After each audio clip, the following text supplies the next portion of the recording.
uncomfortable inhalation.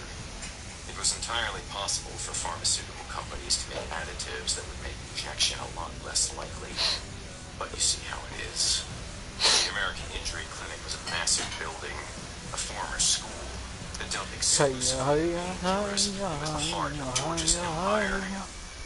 It pumped a vast river of narcotics into Ohio, East Virginia, West Virginia, Tennessee, Kentucky, Alabama, Georgia, Louisiana, Mississippi, and to everywhere else that had a lot of Confederate flags and not many jobs. I'm going to need you to grab at least 2 trips. She said that as both an order and a question, wondering if I would go through with it and clearly watching my reaction. I needed about 160 milligrams of roxicodone and 6 milligrams of Xanax just to feel normal at this point, every day. To put this in market terms, it would be what non-junkies refer to as insanely fucking expensive. No problem. I stared her straight in the eye so that we both knew I wouldn't be putting up the bill for my own habit anytime soon, at the expense of God knows how many others. She nodded and left me, and I went back to the wall, grateful that this meant a couple more hours of me getting to face my wall. This was towards the middle of November, so the days were getting short. I never worked past 3:30 or so in the afternoon. It usually started before 7. Sunrise. The bags will be ready. I have the doctor's powers of attorneys. Getting a physician to give a criminal power of attorney over their affairs was a critical part of the business plan that allowed them to store massive amounts of medication on hand. I decided to never ask how they got that. If anyone knew I was making a drive, they guaranteed to be robbed and killed.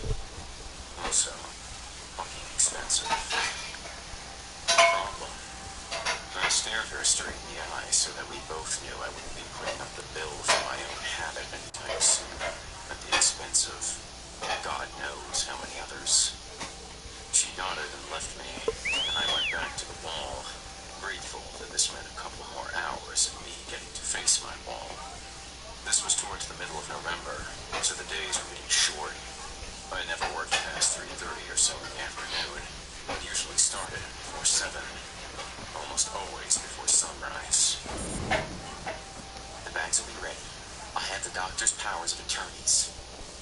Getting a physician to give a criminal power of attorney over their affairs was a critical part of the business plan that allowed them to store massive amounts of medication on hand. I decided to never ask how they got that. If anyone knew I was making a drive, I could be guaranteed to be robbed and killed. Also, as far as they knew, I might just try and drive off with a few million in merchandise and cash. The cash, legally speaking, did not exist, which made it a particular point of anxiety. The pills, legally speaking, had been resting in their destination the entire time, and if the authorities knew, we had to play an insane balancing game, toast. Knowing that my mother could get killed, I could get sent to prison, I could run out of drugs right away, and I'd get extra pay if I did the job. It was a solid way to keep me honest. So much kick to the gun. Alright, just let me know when I go to the clinic. You're not going to their clinic. You're doing a dead drop on the island. Drop it at the golf course in front of the schoolhouse and go. In addition to the possibility of being robbed, there was the possibility that the dead drop would simply be taken by a group of people that existed. The island in question didn't need any introduction to anyone in South Florida. Since the Kennedys reigned, Palm Beach Island was a host to a crowd of wealthy, aging, disconnected white people. The golf course had a small schoolhouse on it, left over from the days when Henry Flagler built the first railroad into the area. He also had a small village built for his black workers right on the island, in which he didn't need them to build a railroad anymore. He invited them to a party, and while they were gone, he had men burn their homes down and kill anyone who had a problem with it. Then, he built a tiny little schoolhouse right on the spot. Other poor black people were forcibly moved to an area called Riviera Beach in central West Palm Beach, where they were never heard from again. Suffice house is now in what is generally considered the more expensive part of town. A wealthy enclave with nicer, older architecture. Alright, I pretended I didn't have a huge problem with this. Good luck. Her voice wavered at that. She didn't seem happy with this either, but she would turn away from the counter to tell me about it to my face, and I wasn't going to force her to. I went about my day and waited for bags of cash and drugs to be prepared by George's henchmen. Different guys this time. Same amount of muscle and brightly colored affliction shots. They didn't say a word and were gone in minutes. Leaving 3 large duffel bags. Thanks. I quietly drove around the back of the building where Debbie and I loaded the bags as quickly as possible. It was a small alley between 2 buildings, so it was relatively assured that no one could see us. Wilkes, if you see anything at all, you have to call Dave. The red-headed Hulk had appeared more than once as a representative of George, sometimes giving Debbie orders. It was usually very easy to like, once you forget that the property had hurt people for money before. Are they worried about me getting robbed? Because dead drops are generally a bad way to go with that. She smirked. So I guess that a robbery genuinely wasn't on her mind, because otherwise she would have gotten serious. Just let him know when you see. Now she was being serious. I was suddenly deeply worried. I had already seen plenty, and this could have been a really convenient way to get rid of a no longer needed liability. But I was at the end of the long stretch without a pill, and I knew in the back of my head that I didn't really have a choice, unless I wanted to be sure. I feel like I'm gonna step on a mine walking on here. I nodded and got in the car. She banged in the trunk when it was loaded, and I drove off. The sun was going down. The sky into an explosion of pinks, oranges, purples, and blues that defied that imagination. I drove through West Palm Beach, grateful that the rivers of SUVs and economy sedans were moving in the opposite direction towards the residential areas of the county. I headed down a massive bridge in between relatively large towers and a small, absurdly expensive private Christian college across the intercoastal waterway from Palm Beach Island named Palm Beach Atlantic University. Creepy little place. The sky over the ocean was jet black by 5:30, making it look like the city was on fire with some kind of incredible burst of neon turquoise and angry fuchsia. These colors reflected on every single pane of glass and ivory surface in the small, beautiful island town. I drove down the jet black coast until I reached the curve in the single road of the island that let me know the golf course was coming up. I slowed down and briefly checked behind me for any other cars, but the curving road and the thick vegetation made that futile. By the time I got to the golf course, I made my peace with the fact that if I was followed, I was too unaware to do anything about it. The parking lot was empty, but there was a slight indigo glow coming from the beach that I assumed was from high school students getting drunk or high. Sure enough, I heard laughter, some music, and talking from that direction where I put the first bag down where I was told. After the second, I noticed that the talking seemed to be coming closer to me, and I looked up. They kind of looked like kids. They were small. Oh god, it's one of those they looked guns. that way from the distance. 2 of them were wearing blank brown shabby pieces of loose clothing from the distance, while the third I couldn't really make out, but seemed to be dressed in white. There were 3 of them that I could see in the hill that buffered the beach from the rest of the island. I kept my head away from them in case the cops would end up asking them what I looked like and moved the bags into a crevice between the pavement of the parking lot and school as fast as possible. By the end of the bags, I realized that I no longer heard any music, talking, or laughing. If the sound of footsteps creeping up on you is bad, the sudden lack of sound from someone you know to be there while you're committing a felony is 1,000 times worse. I looked around, expecting to see someone, but those kids were gone. I dropped the last bag and slung my fat ass into the driver's seat. I spun the wheels just a little, accidentally trying to get out of there quick and prayed to God that a cop didn't hear it. As I pulled out of the parking lot, I noticed in my rearview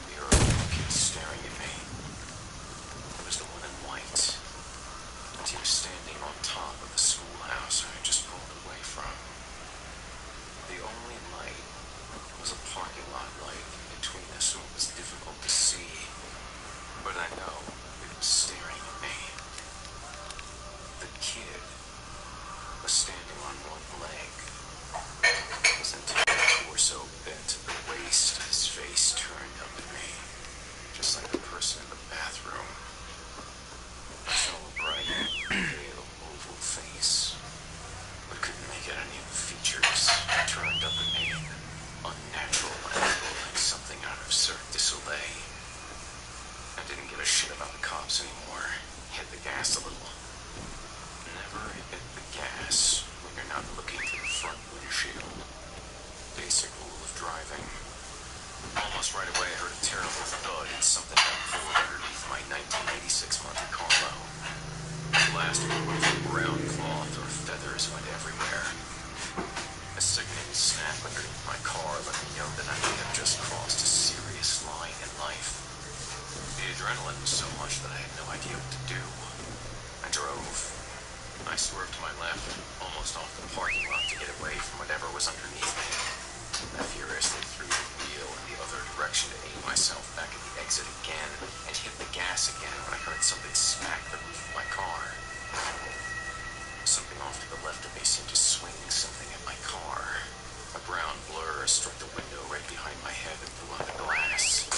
I heard something that sounded like near an old church court horribly misfiring, with several people wailing at the same time from the beach.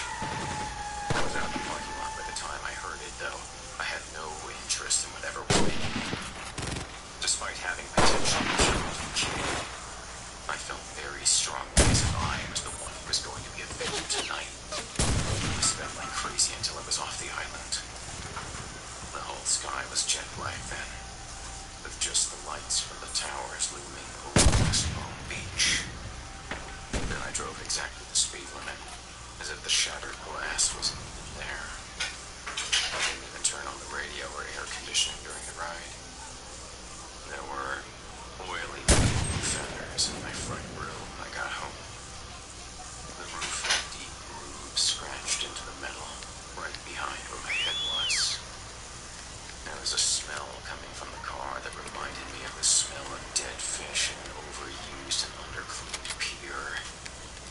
When I got home, I called Dave right away and told him everything in one very long sentence. He didn't seem surprised at all. How many of them were there?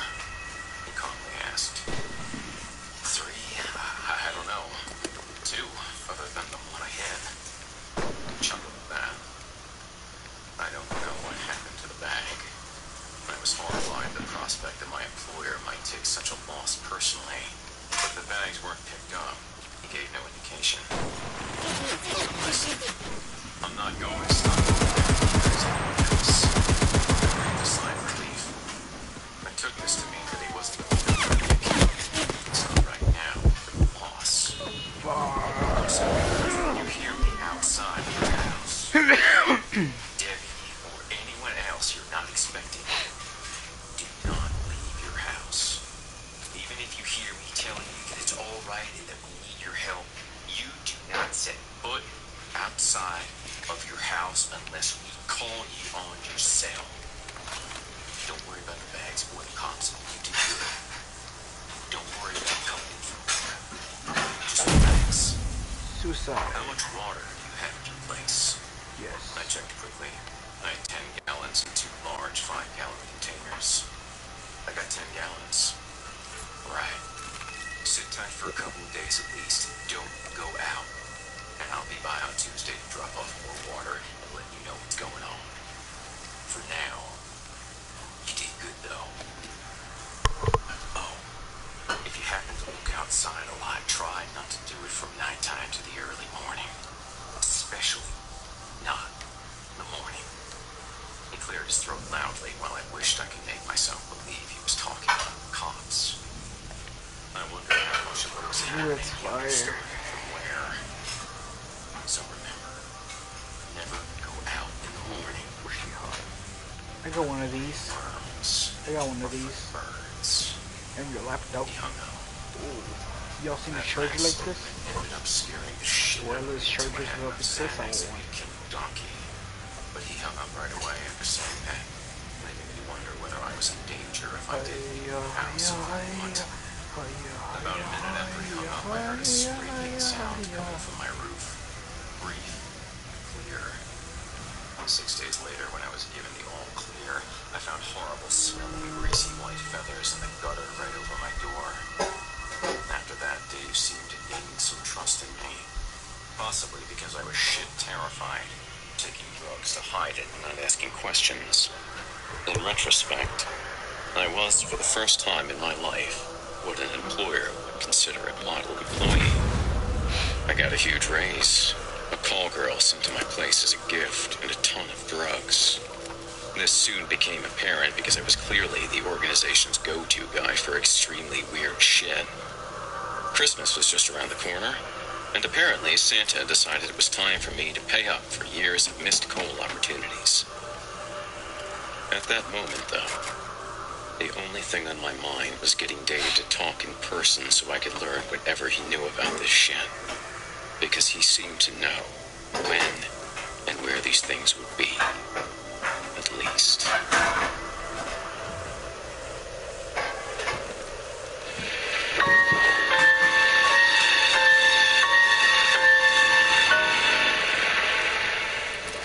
Oh. Chapter 3. I was mainly stunned for about a week after that. Once and again, a gigantic mute bruiser in nuclear green and purple handed me a bag with money and drugs and said to let them know when I felt good to come back. Dave did not respond to my texts during this time, and Debbie just told me to rest up and tell her when I could come in because she didn't want to talk about it over the phone. I began to rack my mind for experiences of situations that I could at least Google. It was difficult to tell which parts were Floridian junkie mythologies and which came from people reacting to something genuinely weird, whether they had their facts straight or not. Everyone used to say that the area that is now Bryant Park in the expanse of Lake Worth was deeply haunted. Bryant Park is an increasingly beautiful suburban park on the Intercoastal Waterway. It borders Lake Worth, a formerly poor neighborhood that still has really bad parts and rough roads, but has been increasing in value thanks to the older homes that are frequently easy to renovate thanks to concrete block construction.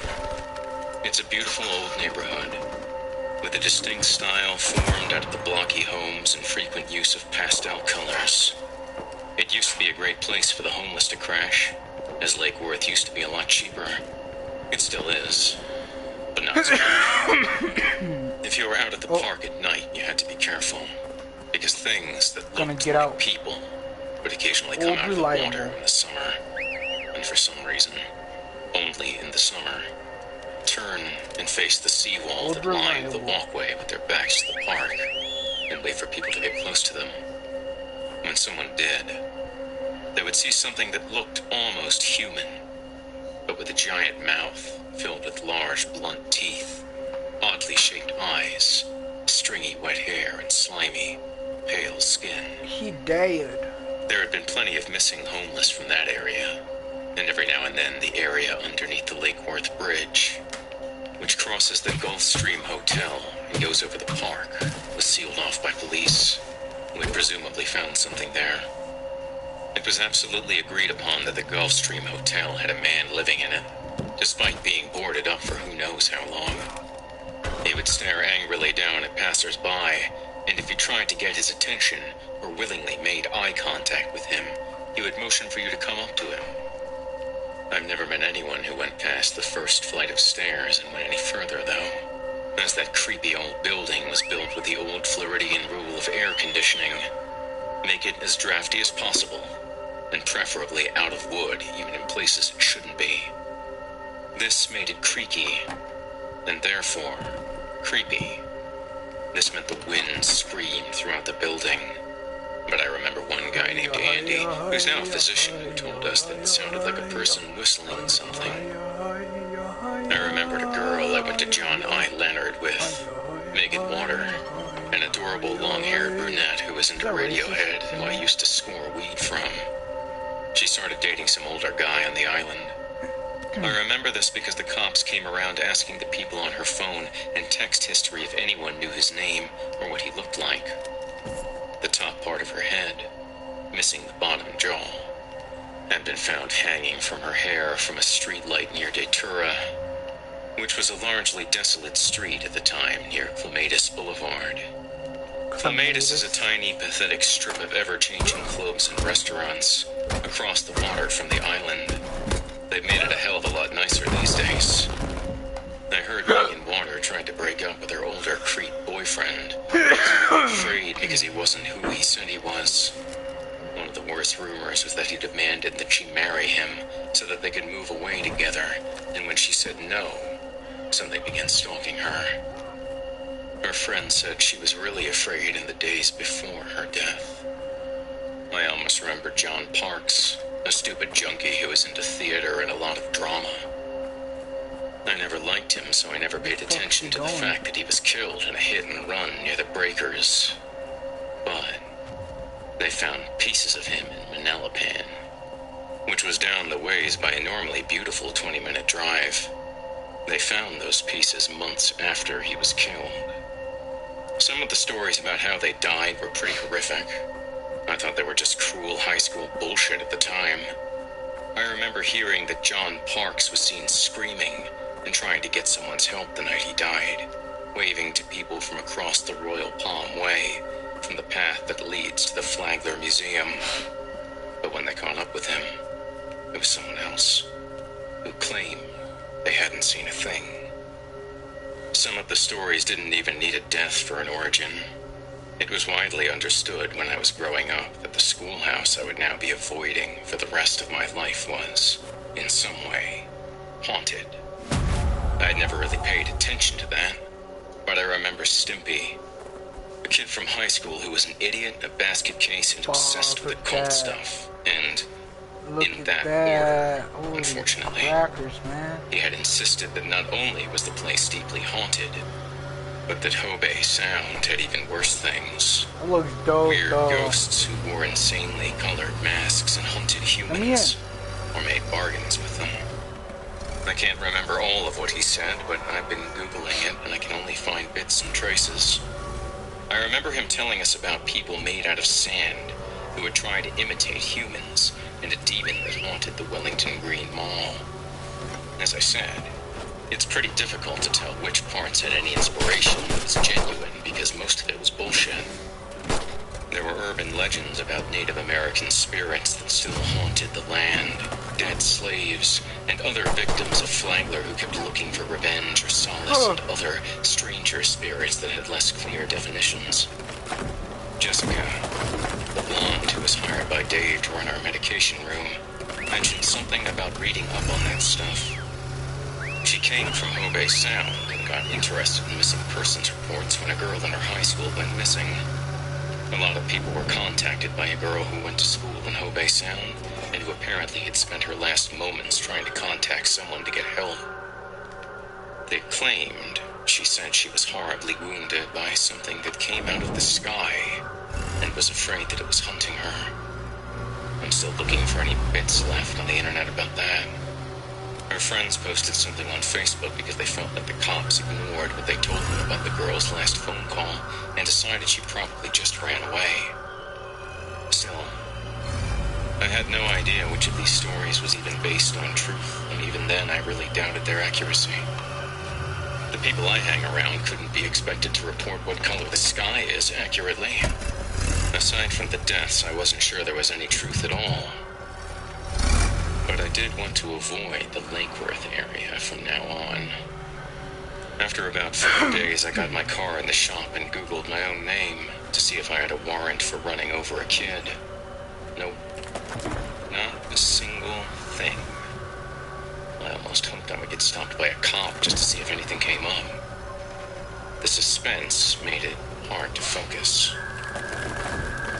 After I got my car window fixed and the vehicle detailed, I started to pay a lot more attention to the patients and the weird stories they always told. I had previously, sadly, assumed these things to be bullshit, but there was no chance that my employers hadn't heard the same stories. Did Dave or Debbie or George know what they were sending me into? I knew I had to.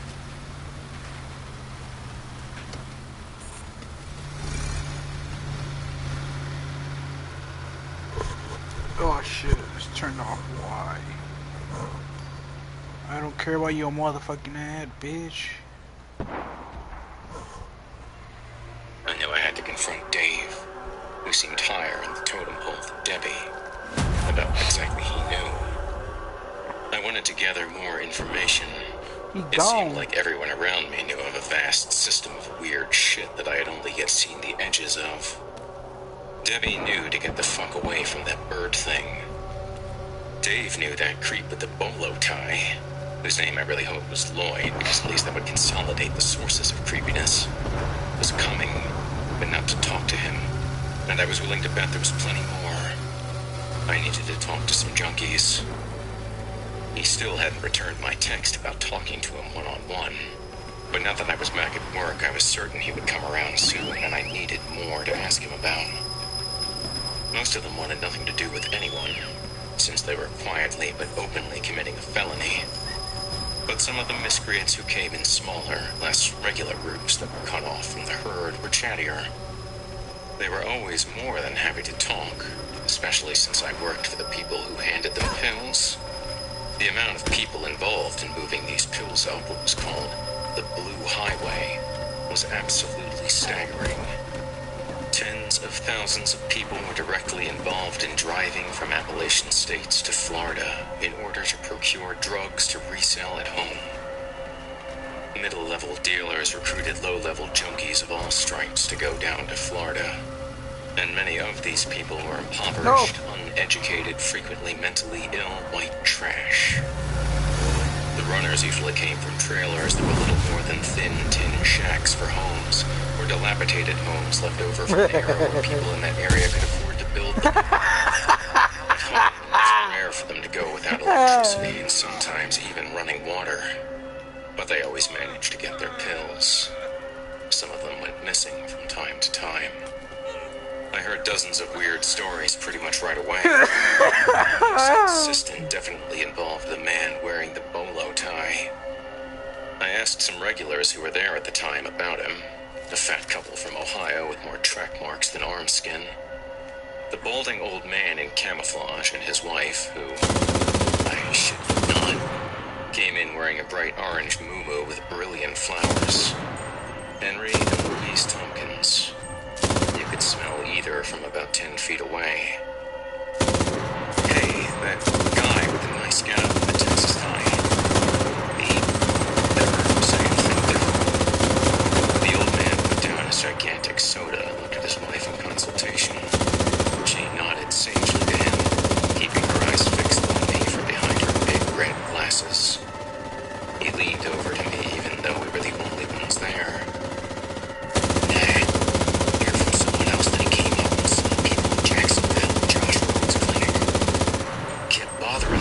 How to leave, and where are they, and whatnot. Weird fucker. He shot his wife another look, this one far more dire, and the obese old woman nodded one more time. This time, only slightly. Heard he got cold. Can't talk to him. Can't say nothing. Don't know what he's looking for. Always dressed the same. I heard more or less the same thing from a couple of people. One person told me it happened in a motel, but no one saw how he got there. Another said they were waiting in a pharmacy, but that no one said anything and he just passed by, confused and talking to himself. They said they watched, with their own eyes, as he ignored a person of the non-junkie variety when that good Samaritan tried to help him at the pharmacy. Of course, plenty more of the stories were clearly bullshit. Sometimes stuff they probably heard through the junkie grapevine, like him being a cop or a member of some organized crime group or another. Sometimes they were just junkies talking in the moment and didn't mean anything. But there were other stories too. People were prone to going missing, and it's hard to tell which stories were just explanations for overdoses and which ones were genuinely weird shit. I kept hearing that we should all stay away from the beaches and the parks, especially in the mornings. A lot of people who tried to sleep there overnight on the trip down to Florida simply don't make it. Even the large groups, who occasionally had their own armed hicks for security, were prone to avoiding the living shit out of the coast and driving inland, even though it was covered in police. The Everglades is a place no one would cross. And the fact that there were almost no junkie outlets in areas along the most rural southern part of the West Coast, or at least fewer of them, was taken as proof that all junkies should avoid it.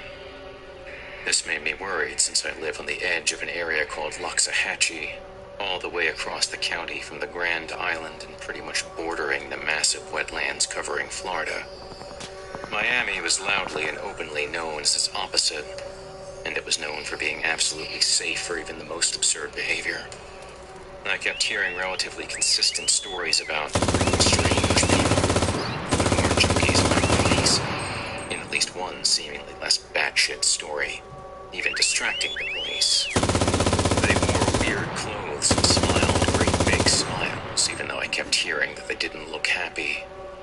Despite being helpful, people were generally scared shitless of them, and they kept repeating that stuff about the mirthless smiles.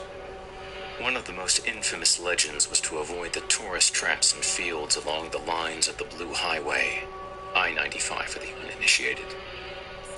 Over and over, I would hear about how people would pull off the main highway into largely uninhabited areas that compose the majority of Florida and seem relatively safe. Over and over, I heard about people missing that way. I remembered hearing about this from other junkies before, but how many times?